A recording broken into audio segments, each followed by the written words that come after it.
everybody. I think this is going to be a very interesting session. I myself am looking forward to it. And the topic that we have is basically on programmatic and how the entire session, the platform has evolved and what we are kind of looking at for the future as well. And how do we optimize for a better programmatic future? And we have people from various industries, FMCG, consumer goods, and also from the BFSI and from the ad tech we have as well. So what we will do is we will start a small icebreaker session wherein we will start off with a question in terms of how programmatic has evolved in everyone's respective industry, and also you can use that session to in terms of informing what you guys do in the session. So welcome everybody. So with no random, I'll just take a name we can start off with. So we can start off with, of course, the ad tech industry. Lakshit, are you there? Yeah, Suraj. Yeah, great. Hi. So you can start off. You can just start off with saying that how what's the evolution of programmatic in your industry from the time it started to mobile, what it's doing now? Yeah. Sure. So we started as a company 10 years back, right? And there was no programmatic back in the day. And gradually it started picking things up, and then it started in the US, etc. And we started to feel that it's going to come to India very soon, and that soon was getting delayed every year, right? And it's a very recent trend that we have seen a sudden explosion on programmatic side, right? So and it happens when the brands start to put in the money, right? And then you see all the players also getting evolved, and then they putting in money. For example, if you look at Pakistan as a market, there are very few players which have access to DV360, right? I think hardly 3 agencies. So that is the condition that we were in, and then gradually we picked up from there, and a lot of brands are putting in money. Everyone wants to go programmatic, even if they are not. They want to be enabled, but again, while there is a transparency into the system, it is a complex piece, right, for everyone to understand, given the different players that are involved, and more such players are coming into play. We are having better tracking mechanism with Nielsen DAR, with DCM tracking, etc., etc. So it's a much evolved system now. Great. Altamash, are you there? Yeah. Hi. From a Godrej perspective, what do you think? How does programmatic has evolved? So, like what Alakshit said, right? It has taken some years for programmatic to actually evolve, and especially if I have to talk to you about it in the CPG front end, also from the Godrej point of view, for us, programmatic becomes important, and the journey has become important with the way we've tried to experiment, and you will see how you can bring in multiple aspects together of the entire media mix together on one platform. So which has always been the challenge that, how do you get that one holistic view of all the buying which you're doing? Can it be streamlined? It made the buying process very, very, simple, which is a very complex procedure at the back end. It helps us bring a lot of efficiency. And at the most important part is that how do you create those, real-time signals and optimization very effective. So programmatic has helped us do that in that genre, and we see that journey gone, very higher. And from being only a display-heavy kind of a medium to now programmatic allowing you to do video, audios, all the other formats, like bringing all formats together. That's I think one of the biggest, enhancement. Probably you'll say that it has helped in the programmatic buying as a platform. Okay. Yes, and from Manish, from a BFSI perspective, I'm sure that there is a huge change that programmatic has played. What's your take on that? Yeah, Suraj, thanks. BFSI does have a little bit of an positional advantage, because we can see the customer from end to end, right from the top end of the funnel to the bottom end. Now, what this has allowed us to do is to play with the data and play with the developments in the programmatic world a bit more. And what we have done from our side is to try and partner with the best in the industry. And as a result of which, we have been learning. And I think this is only a start. And a lot of things change almost on a regular basis. So the learning continues. But the interesting bit is that we are now able to understand to a certain extent the power of programmatic. And that kind of, from a BFSI perspective, that brings us, in a very interested kind of set of clients into the whole piece. Yeah, great. So coming from BFSI directly to, let's say, consumer goods. So Om, from a Pepsi perspective, what's your take on how programmatic has evolved?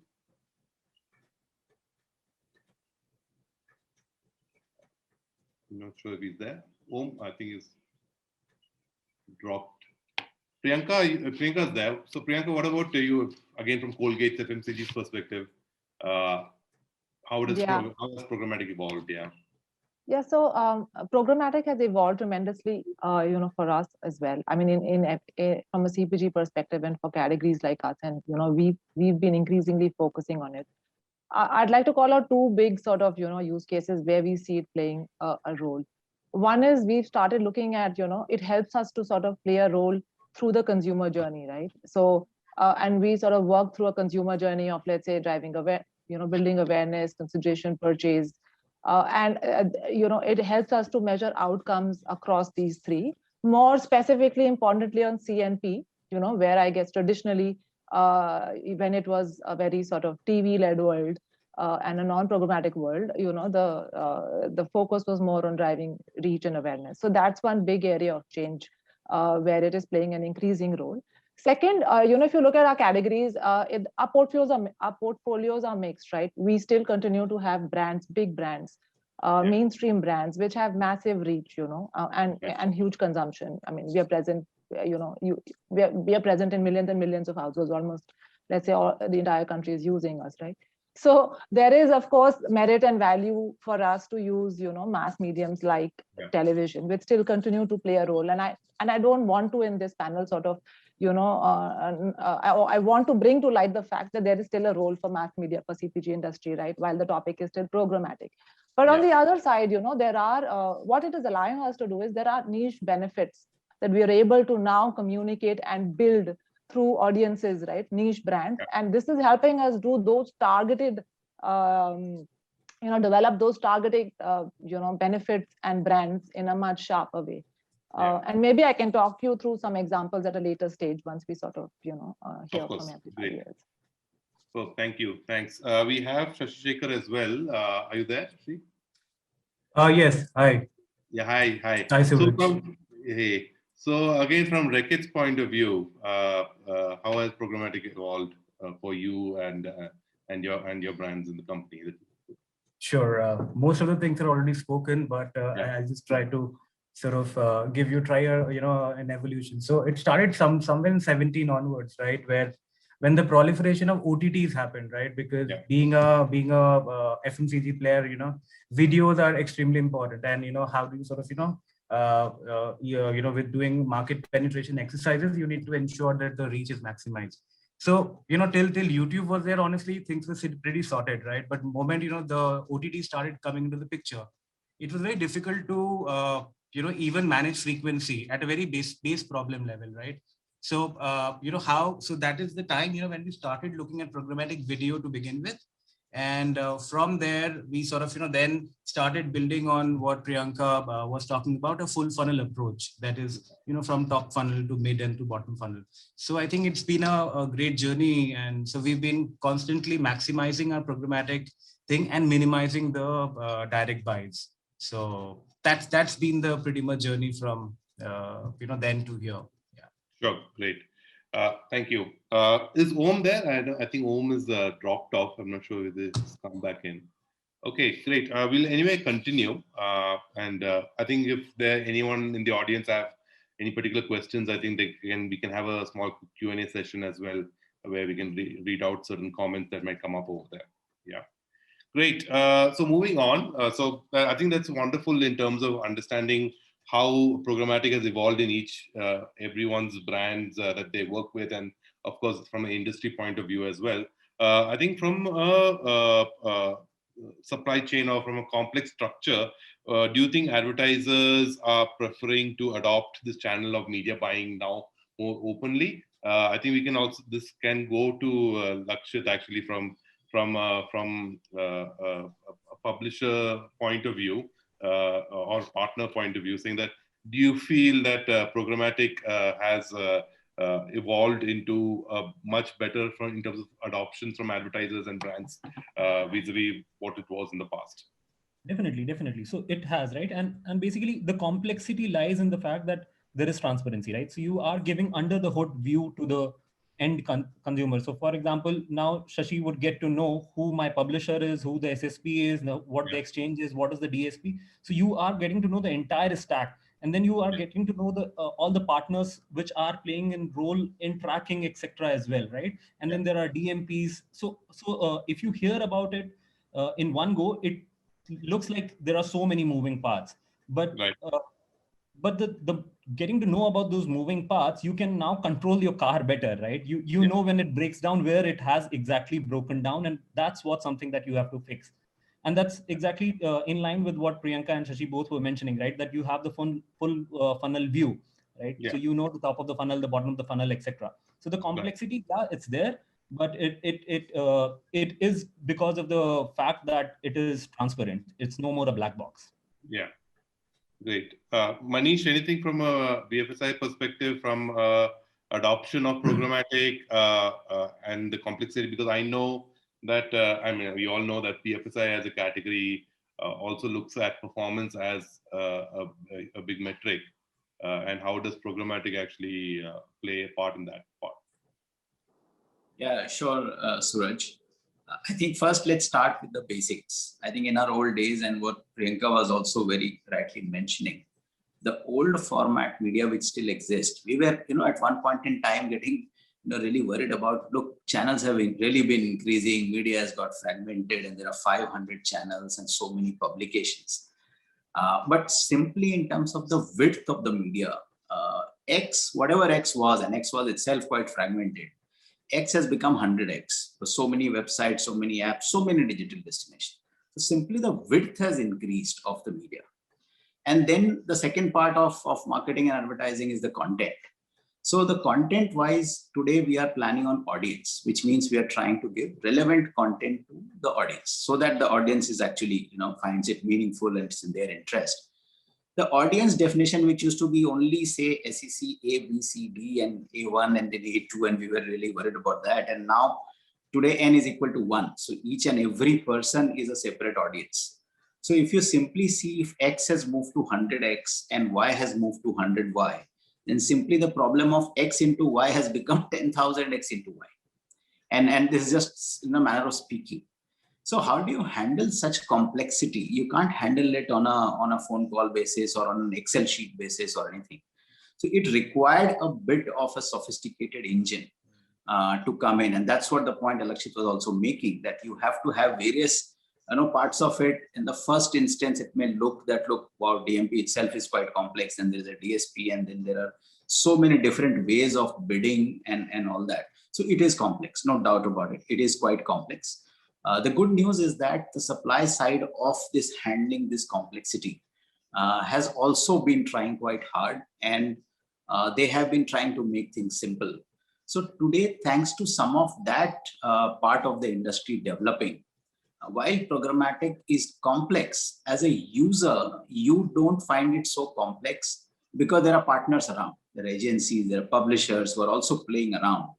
And again, giving an example from a BFSI perspective, today, if I want to, and we do this, if you want to go for somebody who is searching for the product, loan, life insurance, whatsoever, and we want to give, and I know the audience profile broadly, and that is what a differentiated, creative message has to go on YouTube. Today, it is possible to do that. With that piece out. So that's where I think at BFSI, while programmatic is complex, but thanks to the development of the ecosystem, we are able to use it more from a marketing, objective point of view. So kind of feeling like a pilot sometime with a very complex set of buttons in front of you, but your job is to then take it off and make it reach the right destination. So that's where complexity is good, and I think taking us into the right direction. That's what I would say. Super, thank you. Moving to the consumer goods section, Altamash, do you think that there is a difference from a BFSI perspective, or does the basic still remains the same in terms of complexity of including programmatic into your media funnel, so to speak? So complexity remains, right? What Manish said is completely like, that there is complexity in this form of medium. But what it does to us from a consumer good perspective or from an advertiser's perspective is that, it helps us define the audiences much better. It gives us an opportunity to do that precise level of segmentation of audiences, and then which further adds on to building the right communication strategies for a right communication approaches for each set of audiences. Just like to give an example, if I have to talk today to a pregnant woman versus a mom who has a 5 or 7-year-old kid, today, thanks to the backend and the complexity on multiple data signals coming in, which defines the audience into multiple buckets, from the programmatic front end as an advertiser point of view, we can select that set of audiences and now craft our communication very precisely to that set of audiences. So from a consumer good perspective, when we want to be more relevant, want to give right direct messages to the right core or set of audiences, it definitely helps. So the complexity helps us give us that output. It definitely helps us in that. And the second part of it is an automation process, the entire automation process. So while all of this which we do in terms of targeting, in terms of defining cohorts, in terms of setting KPIs as well, the entire process is automated. So at backend, it is very complex. If you define the KPI of driving a certain sales purchase or driving a certain website visit, or you want to make people watch a video to a certain level of completion rate, you can define those KPIs and let the algorithm in the system at the backend do that level of optimization to give you that delivery. So from the automation process, from the define the audience in the right segment, it definitely helps us, make the, the marketing efforts or the initiative on the digital very, very precise for us. And that's where, the backend complexity is actually adding and helping us. Like, it makes the life of an advertiser really, really easy. While at the backend, there are multiple hands who are actually, making it happen for us. Great, superb.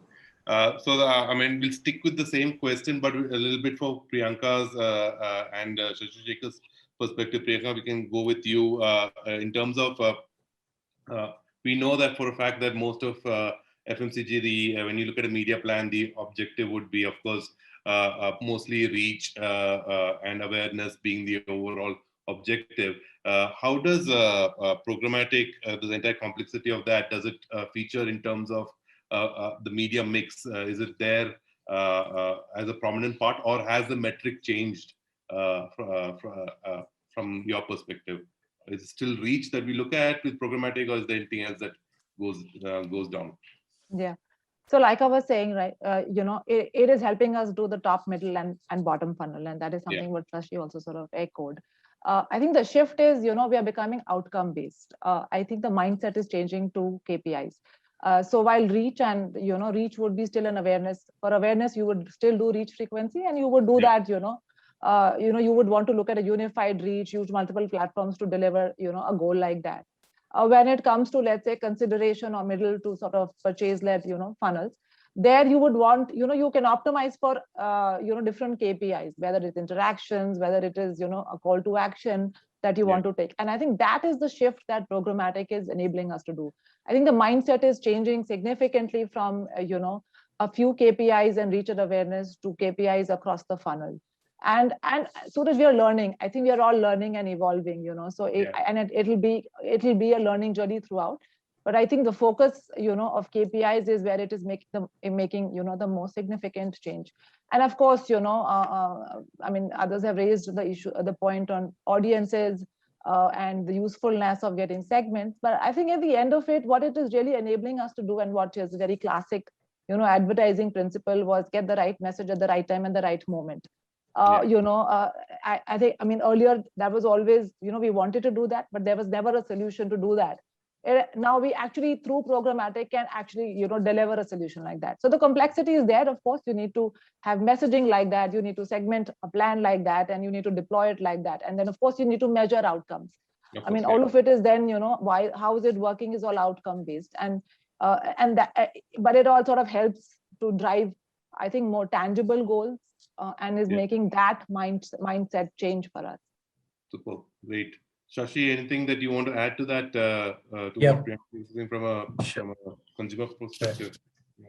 So I think, I'll tell you the starting point for us, so the programmatic strategy is basically coming out of the consumer journey that, you have seen for your consumers, right? And I think that's the starting point. And therefore we look at sort of, KPIs. And, yes, as I said, in 2018, when we started 17, 18, when we started programmatic, it was primarily reach based that, unified reach, putting a frequency cap. But now, for example, we have a D2C store. I have signals coming in from there. I have cart abandonment rates. I have a CRM program, right? I have a one party data for my own consumers. So I know these signals, and then these signals then can actually, be used to actually figure out people in the consideration phase and as well as the bottom funnel. So I think the journey has been interesting, but I think the more closer we get to the consumer journey, because I think that this is an iterative process. Consumers are increasingly behaving very differently on different platforms, on different products. Even in when I look at the Reckitt sort of brands, different products will have a different consumer journey. So I think that is an iterative process, but the framework typically is working for the last 2 years and just getting better at that, I think. So yes, always in beta, I would say the programmatic, but testing and learning as we go along. Great, good. So moving on, I think when you segment the entire programmatic platform, mobile definitely stands out, and doing programmatic on a mobile platform, and that's the definitely future for digital advertising, or more so with definitely the OTT platforms that has actually come up and the kind of adoption of that. We see a lot of OTT platforms also going into programmatic, and rather than direct buys that used to happen a couple of years back. I mean, even not very long time back. So how do you think, let's say, from a mobile programmatic platform specific to mobile, how it will shape the for your brand? So anyone can go. Manish, would you like to go for it? Yeah, sure, Suraj. I think mobile advertising today helps us to reach the customers right when it is the most useful for the customer and the brand. So very, very relevant moments. And I'll tell you some things that that are quite obvious. For example, affordable smartphones, cheap data, exciting content, vernacular language. All of this has led to the eyeballs going on the mobile and the advertising following the same. But what we have found is something very interesting in terms of buying behavior. So earlier, the buying behavior was that I am consuming media, but I will go to the store and buy. So those are slightly disconnected. Yeah. The right impressions are there in my mind to come into picture when I am in front of the aisle to buy the right product. Then it moved to many a times buying on a laptop or something, which still is away from the media consumption many times. What mobile has done is that at the time when you are consuming the content and hence advertising, you have the power to convert it into a purchase. Now, this is very relevant for both the brand and the customer. I think because of this particular aspect of the mobile, which is kind of connecting the marketer into the entire scheme of mobile revolution, I think mobile programmatic will shape the advertising in the coming times in a big way. Yeah, great, thank you. Lakshit, from a ad tech perspective, what do you think from specifically for mobile? How does programmatic help brands apart from the regular bells and whistles? What do you see that's actually happening? So mobile is slightly advanced of a technology in terms of how we are handling things, right? So in the desktop or a laptop world, it used to be, and I'm going to talk only about the digital world for a minute. It used to be the cookie-based tracking of things, right? And we have moved away from it. We are looking at device IDs, etc. Now these help in two ways, right? So the ownership of these device IDs can be at multiple places. Unlike the cookie in the cookie world, now the advertiser has the entire pool of device IDs and can track these device IDs at different segments, right? The device ID remains the unique point for a user. Now that builds the entire consumer journey together. So at one point of time, for example, you knew that this is a dishwash, right? It is a liquid dishwash. It's a bar dishwash. but mostly you would be targeting the same users because the means that you had were the same. Right now with mobile, you can definitely look at who in your household is consuming that, right? So if it's an upcoming generation, or if it's a Gen Z, Gen Y, they might be looking for a liquid hand wash, but a more traditional lady would be more comfortable with the soap bar, right? So you can make those distinction because of that hyper personalization that was there. Every other device was a shared device to a certain extent. This is very personal to a user. So that makes all that difference, and the tech enables it. Great. Yeah. Altamash, from a consumer perspective, how important is the mobile part for programmatic? So I'll just continue with what Alakshit said. That one is that we know that we are moving from that cookie-based world to the device IDs-based world. Okay, which changed a lot of things. Now earlier, when one user had 3 or 4 identifiers in form of cookies, in form of different identifiers, which is getting unified, and thanks to the mobile, that you have that one single view of the consumer. Like this is the device ID which X user is using. And then you can do a multiple level of enhancement in terms of the campaign, in terms of the communication, in terms of targeting point of view. Another aspect of it which is very important is that because we know that the scale which mobile advertising can bring in, it also changed the creative approach which the advertisers now have to look into it. It no more can be an approach where you have your one master creative which can be then adapted into multiple formats. When you know that your maximum audiences are now on this a device, and it is a device which they are carrying all throughout the day, you will have to, probably advertiser has to start thinking from the perspective of saying that how do I now reach out to audiences in a messaging format which is more apt for the screen which he is viewing it.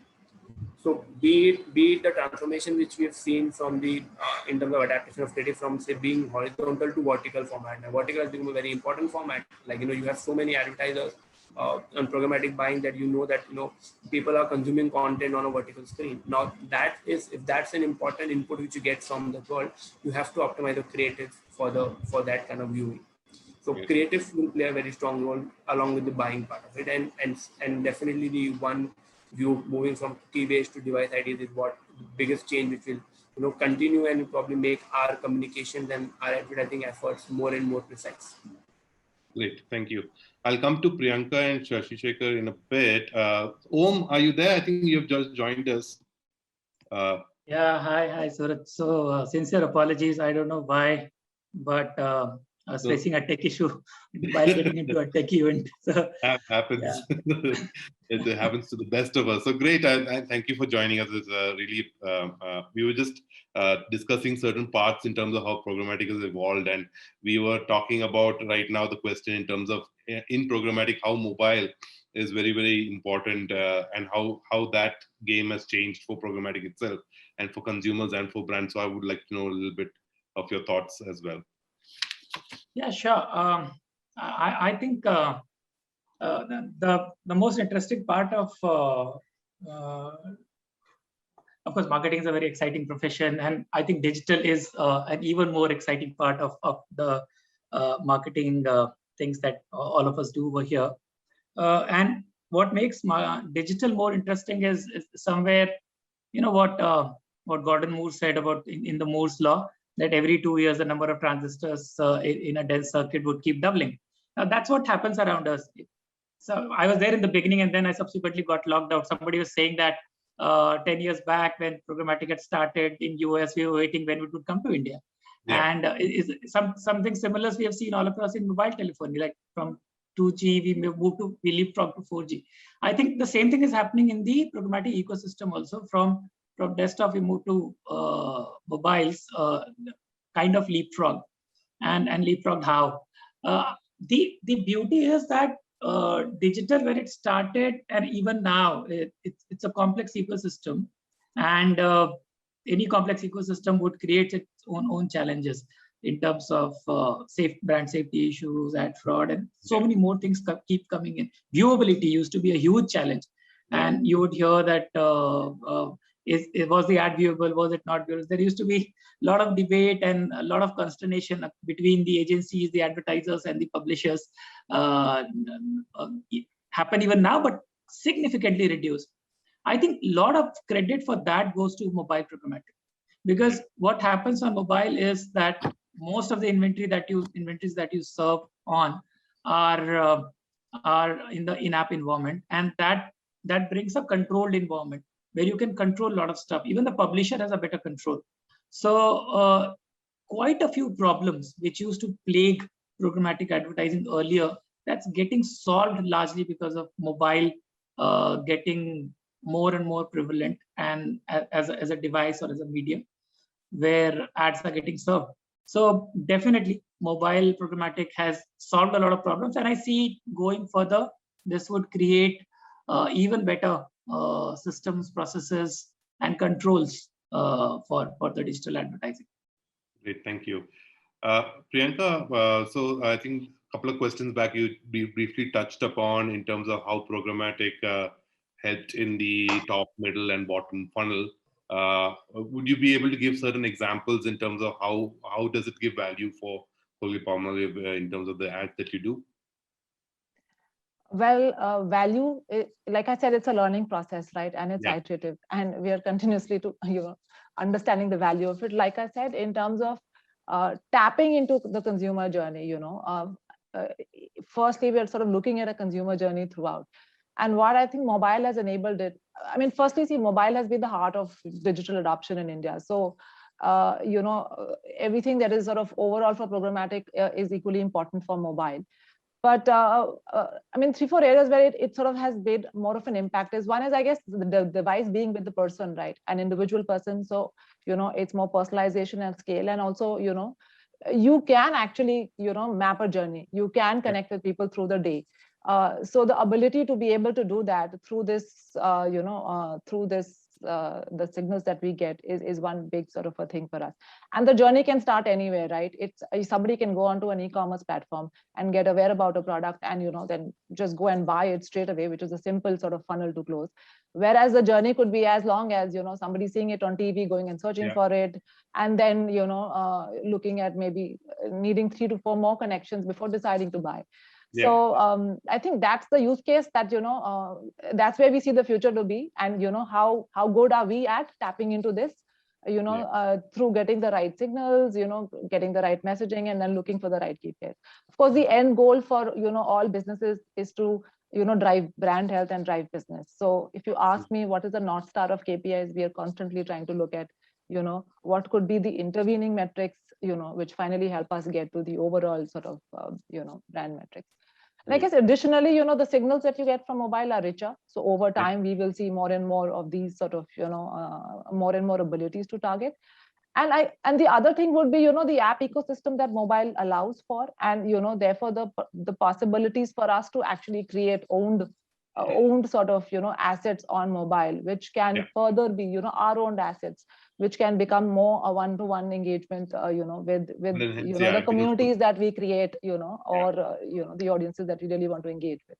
So that's where the future deeply lies. How do we sort of build these communities, and and then the third-party data goes into first-party data as well. So great, superb. Shashi Shekhar, from Rakit's point of view, top, middle, and bottom funnel, where does programmatic's value fit in? Does it have all 3 funnels, or is it just top funnel, for example, from a BFSI, consumer perspective, consumer goods perspective? Yes, hi.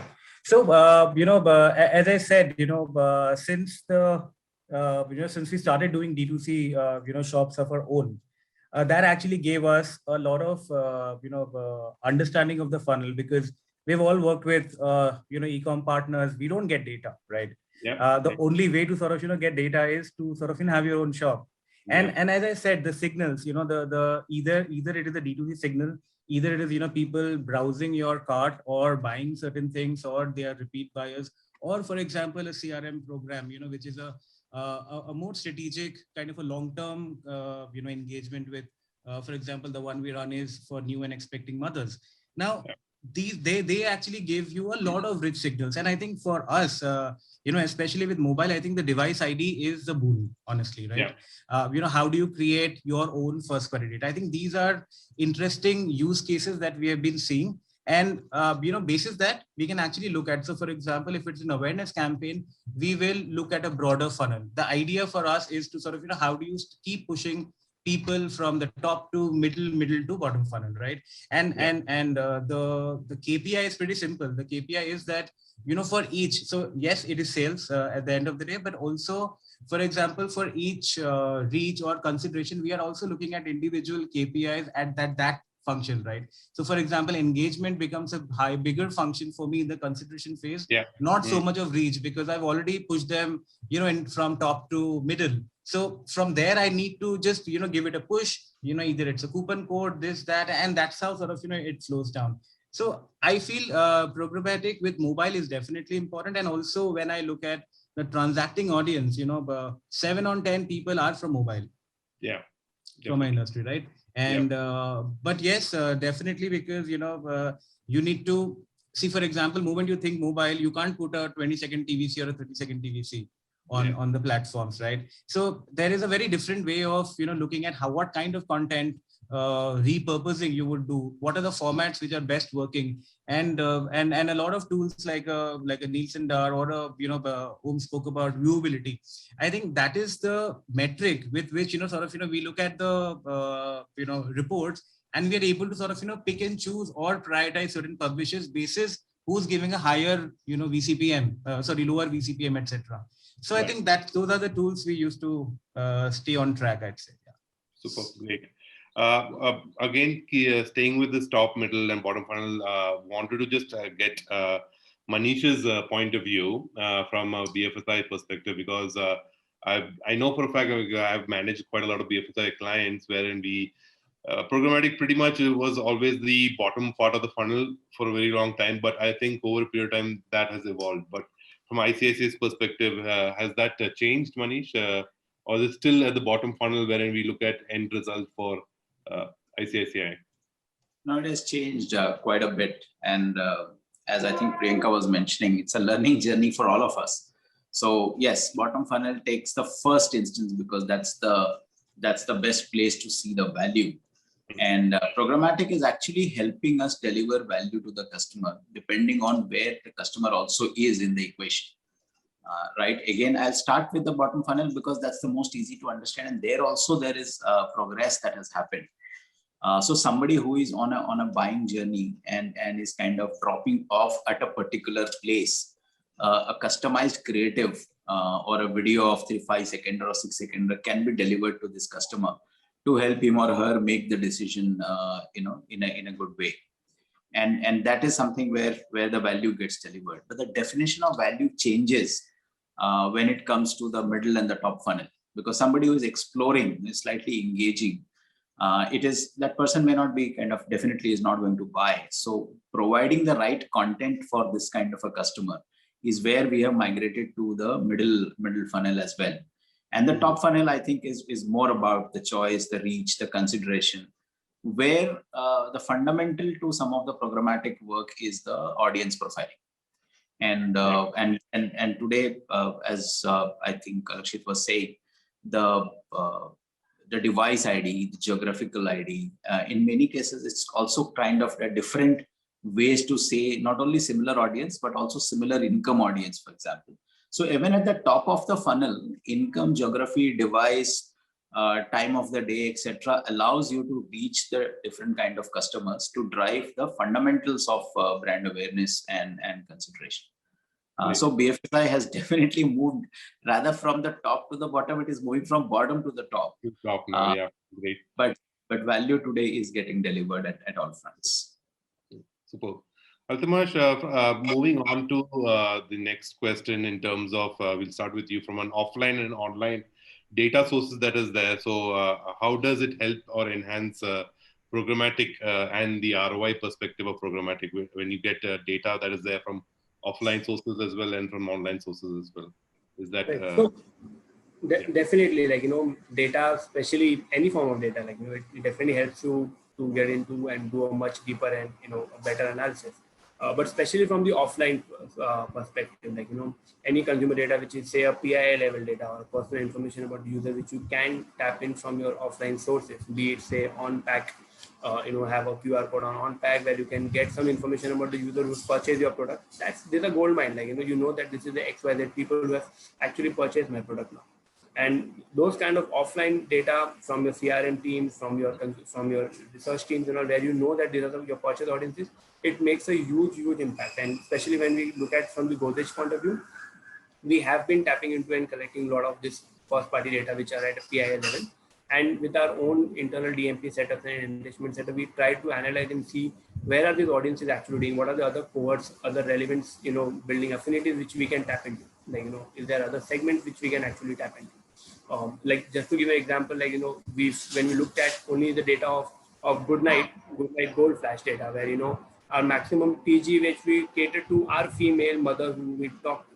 But the moment we looked at a PII data where there was a consumer on-pack offer and the amount of data which we collected, like, we got to see that more than 30-40% are male users who have actually registered the product, who have actually purchased the product.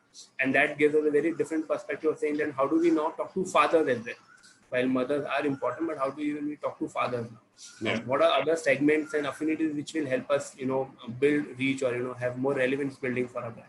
So definitely offline to online data is a gold mine, especially when it comes to your own purchase audience data.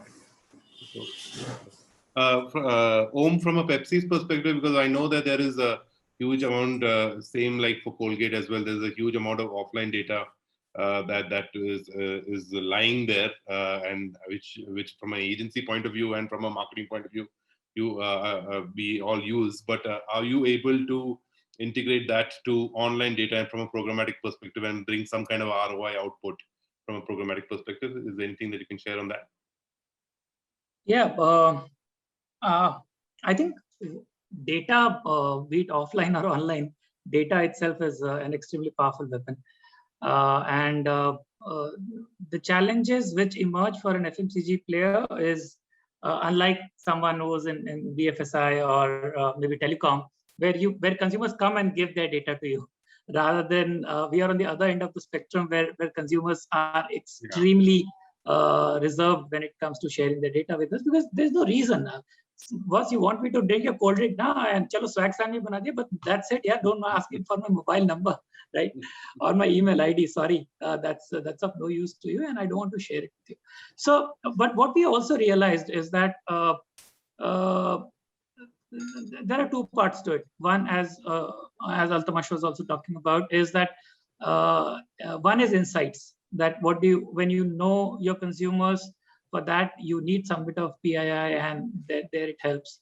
But what we have decided is that in our business, we can try and use surrogates for PII, not collect PII on our own, and try and rely on the researchers and all the other interactions, one-to-one interactions, limited in number, but still to make our insights richer, which would inspire our creative and strategy and thinking and so on.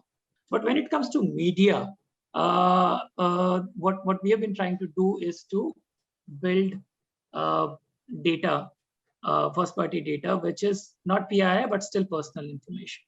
So and the law of the land also is more compliant and more lenient towards that rather than towards PII. So that's what we are working on.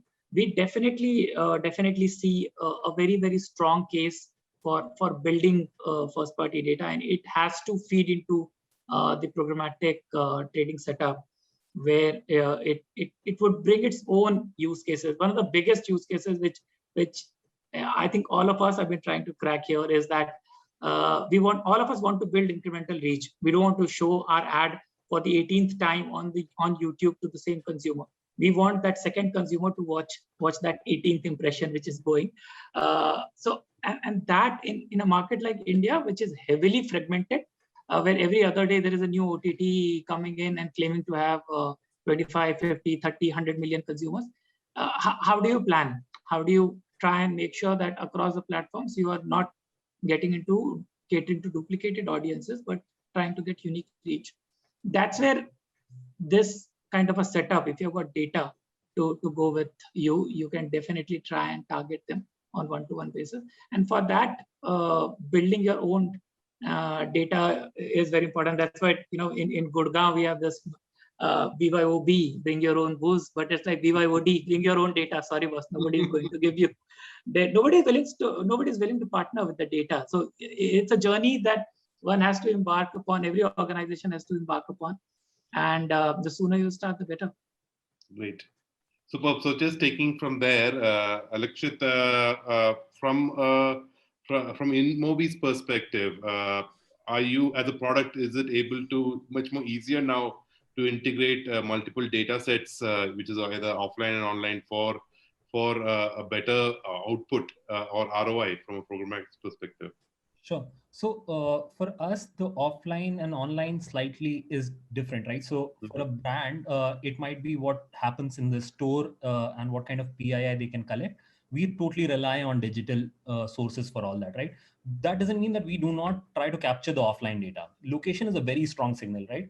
So suppose you want to know in an ambient small Gurgaon, I want to know that what has been the behavior like of those users. So I can probably track that location signal of every user that comes in and goes out of ambient small. And then basically I can find out what has been their other behavior.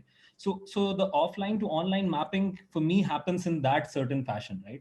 For example, if you want to measure footfall in a particular store of yours, right? Or a particular insurance office that ICICI might own, we can do that, right? So all that happens. Especially on the market research side, it is playing out very nicely, right? So you do the focus group studies in the offline world, but as soon as you have figured out that these are the key areas that you want to look at, right, then you move the entire market research to the online media. Right? Yeah. So it's not the data in terms of the PII that's passing on, but it's all such information, right, that is getting passed on in that fashion, and then you are marrying the two in the best possible way. Great, thank you. Shashi Shekhar, from this perspective, offline, online, to drive a particular ROI perspective, what's your take? So Suraj, I think for us it is at the moment we are focusing only on online, as I said, because we are there are various sources of data that we have. So the idea is to actually we are creating a data lake, which is a unified view of all the data, right? But I think as Om also suggests, was talking about that.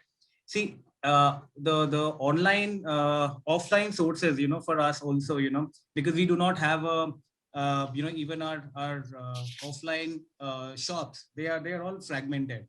We don't have, it's not a modern trade in US that all the data sort of gets passed back. So there's always be a last mile connectivity issue that we'll have, especially when we're talking about mass FMCG brands like ours. So I think for now the focus is on online sources, and the focus is actually getting close to the PII information, especially because that is the core audience that Reckitt talks to. So and also once you have the PII, it actually becomes quite an efficient exercise. It's a long-run procedure, but it's an efficient exercise that how are you sort of using these data sources amongst each other, even in the set of brands. So for example, we have 12 brands that primarily talks to a similar kind of audiences. I wouldn't say same, but very similar kind of audiences. So how do we use the intelligence from one brand and sort of start leveraging, cross leveraging between brands? So I think focus is actually that, to create like a unified view of the consumer, and only online at the moment. Yeah. Priyanka, from a Colgate Palmolive's perspective, I mean, the distribution is very, very, I mean, it's huge, right, for you guys. So does the offline and online handshake happen a little bit more easier, or is it more difficult to have a particular ROI outcome or a data outcome from Colgate's perspective? Yeah, so I mean, there's a spectrum of offline data, right? One is, of course, a whole lot of consumer work that do, right? It's always been at the heart of our business. So we have a lot of that, but that's, secondary data, and we use all those insights. And then we find, use those insights to find audiences or the closest match online. So that's one sort of a connection of offline and online, and that is continuously sort of getting, better. The other spectrum is, how are we using our activations and media to sort of get data? So many times when you do a consumer engagement program and people interact with us either through a missed call or, participate in the contest, how do we use some of those signals then to sort of, either retarget or, use that audience data, for other objectives. Then online, there are these, of course, we are retargeting, looking at people who've seen a particular communication, are in a certain journey, and looking at those audiences and data segments. So all of these are online. Of course, the biggest, I think, weapon, or let's say the touch point that we have as large brands are our packs that are sold offline. Unfortunately, the last mile data is not sort of easily available, but we are looking at potentially how do we integrate that. So we have now started putting out QR codes on the pack. And there is a focus, and an effort and a program in place. How do we use pack as a point of contact to start building a community and getting data and, build a value exchange for the consumer. So, setting up a CRM program, and giving value to consumers. And pack being a big touch point. And, likewise, there'll be other such touch points, that we will look at. Like I was saying, we're also launching some products. We've recently launched a toothpaste for diabetes. Right. Now here, the importance of getting data and personalized data to be actually able to, get to the right person is going to be extremely important. So that's where the focus will be, to get, more valuable data, offer them a value exchange, and understand them better, so that you can sort of, look at building a more relevant consumer journey and understanding the journey throughout. Superb, great. So with that, we'll come to the last question, which is in terms of what is the future of programmatic? What are the biggest trends that you guys see that programmatic would have in the future? Is it more very integrated with OTT? And I think we can start off with Alakshit, because you are from the industry.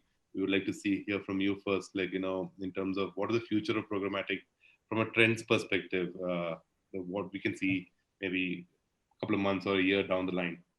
Yeah. So I think there are a lot of things. I think data is also one of the trends that are emerging. But in terms of the media, if I look at, right, so there are two things that look like they are picking up and they have a huge uptick. That is gaming and that is video, right? People get hooked onto these things. For example, you had a huge vacuum after TikTok went out, right? And then you have a series of players who have come in and trying to fill up that vacuum, because the customer has decided that they would consume short form videos. They want the video not to last more than 10 seconds or 15 seconds, right? So that's the mindset that has been built now. Now that will not discontinue. Even if the services discontinue, the other services will come and fill in that space. Similar is the space of gaming, right? So users during the lockdown started playing a lot of mobile game. That never died down, right? That the streak continued, and you have a good more than 50% of the audience available on gaming as a platform, and it will continue to grow, right? So those are the two big trends. Other than that, there are other industry trends that we are seeing, that everyone is looking to build their own DMP. There is D2C setup that everyone is getting involved at, and which everyone else can talk better about, I think. Sure, great. Altamash, from your perspective, what's the trends that will come up? Right. So I think I'll just add to what Alakshit was saying, that apart from gaming, video, OTT, and other regional players, I think the new trend is that other media formats also now which can be bought programmatically. So be it audio, we've seen in last one and a half year how audio programmatic has actually gone up high scale. Even we've seen that there are players you can now buy digital OS through programmatic. So the sooner the trend will be that more media formats now can be bought programmatically, which makes and give us that one unified platform for purchase point of view. Yes, there is another very big trend which we see, that how do we use programmatic to build personalization communication at scale and quickly. So how do you deploy personalized communication to a wide set of audiences on a almost on a real-time basis? That's, I think, a trend which is upcoming and which will continue. And definitely what Alakshit said, that there are a lot of brands who have their own DMP, and so that's in-house capability building. That will be definitely at a brand side. A lot of capability building will happen in-house, where understanding of the DMP to DSP connection, or the DSP to SSP connection, how this entire things work. Like how we started our entire panel discussion, that it's complex from behind, but I think now it's going to be something which all brands will want to understand in detail and have much more control over it. And that's going to be a trend to look up. Thank you. Manish, any closing comments in terms of the future? I see there are 3 trends, and I think 2 of them have been spoken. So one is the audience trend, where there is going to be interesting times ahead because there'll be various pools of audience data, and not every pool will talk to each other. You know, there'll be a separate publisher pool which will not talk to some ad exchange or something. Yeah. Second thing is more in the media piece, which I think has been spoken by Alakshit also, which is where more connected TV, audio, out of home, etc. are the trends that are coming in. And the third trend that I see is where I think a lot of marketers will need to learn is to put the art on it, the creative trend in programmatic, which is right now the creative trend is mostly spoken about in terms of shortening of the duration. So no longer 20 seconds, give me 5 seconds, 4 seconds, 6 seconds. But there has to be a creative, masala coming into the whole piece for the audience to also enjoy the process as much. So to me, trends are mostly in this audience, media, and creative. Great, thank you. Om, closing comments in terms of the trends? Yeah, sure. I think all of it has been spoken. One thing which I find very troubling about programmatic, though, is that programmatic in India, which is quite unlike other markets, is DV360, right? Yeah. You hardly have any other DSP which is as prevalent in India. But if you go to, say, Southeast Asian, not too far Southeast Asian markets, my counterparts there, when I discuss with them, they are using Trade Desk, they're using AppNexus, they're using whatnot. Yeah. So I think for this evolution to happen a little more rapidly on this side, I think the hegemony of DV360 has to kind of been unshackled by the players, and that would happen with more people coming in, more entities like the Trade Desk, AppNexus, TubeMogul becoming bigger, and that would definitely enrich. I think that would solve for a lot of issues which Manish just talked about. All those 3 aspects would get sorted the moment the hegemony gets over, because quite a things you can imagine very difficult to execute. True. Yeah. Great. Thank you. Priyanka, any last closing comments? Yeah, so a lot have been spoken about. I'll talk about 2 things maybe. One is, I think, just a step change in personalization at scale.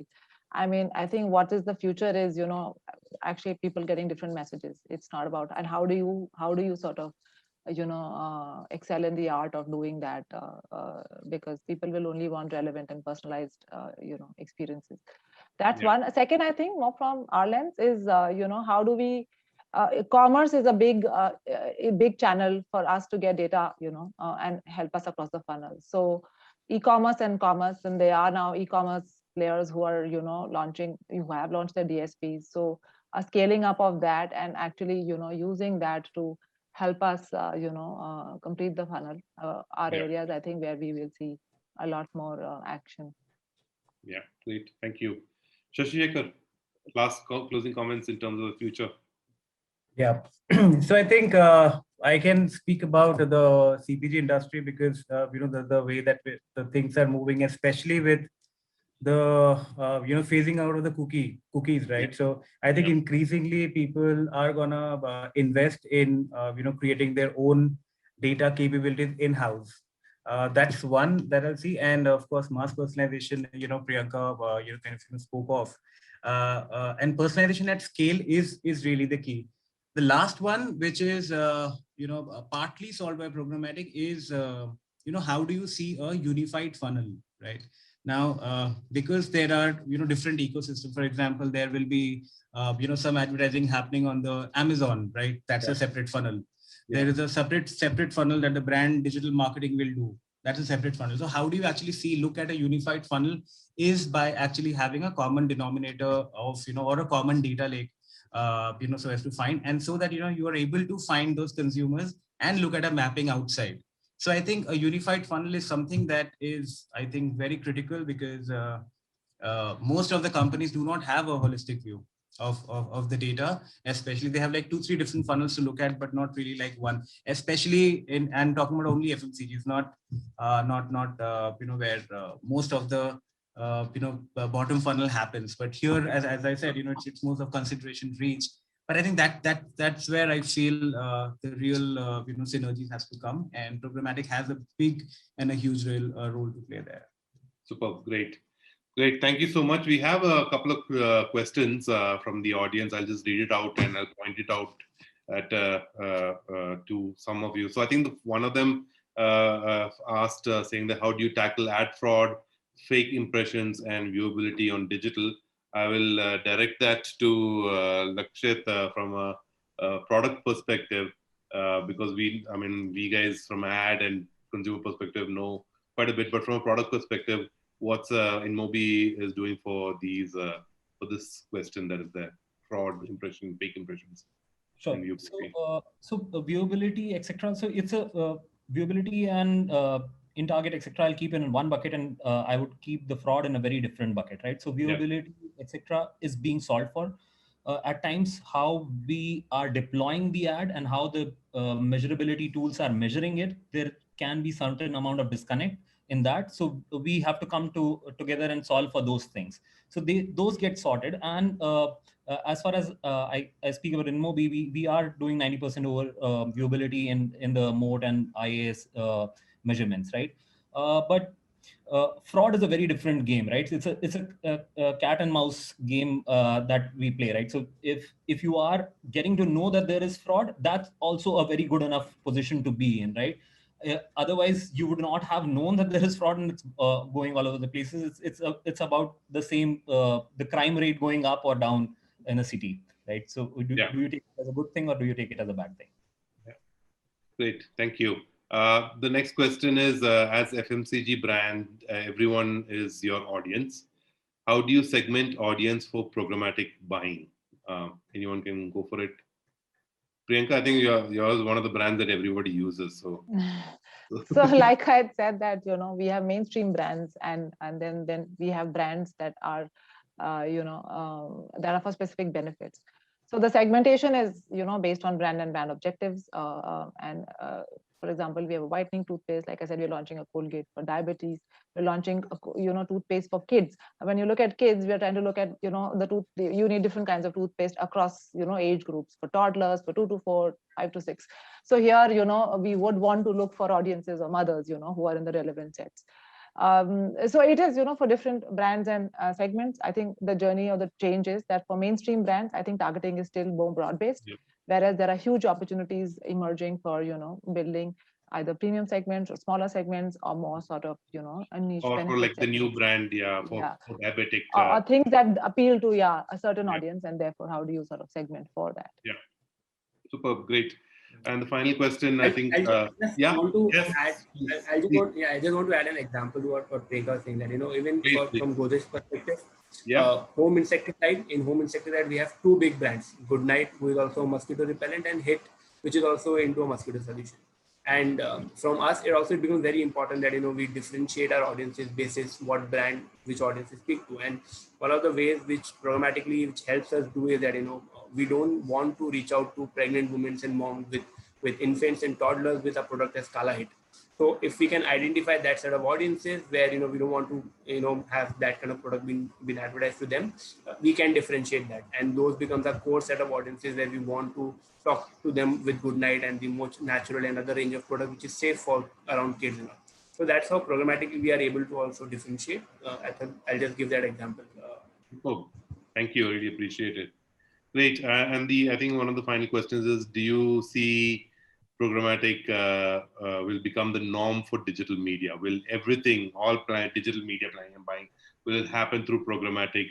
I think, Om, since you missed out a couple of questions, I think I'll leave that to you and let me your point of view. Will that be the norm, or do you see that we will still do specific buys with specific channels, digital or otherwise? Yeah, I think the short answer to that is yes. In due course of time, I think I can envisage a day when even television would be bought programmatically. But yeah, definitely on digital, everything would move to programmatic, and it should. There's no reason why it should not. There would be a few deals here and there which would happen. It would depend from the appetite of the advertiser, but largely it would all move to programmatic. Great, superb.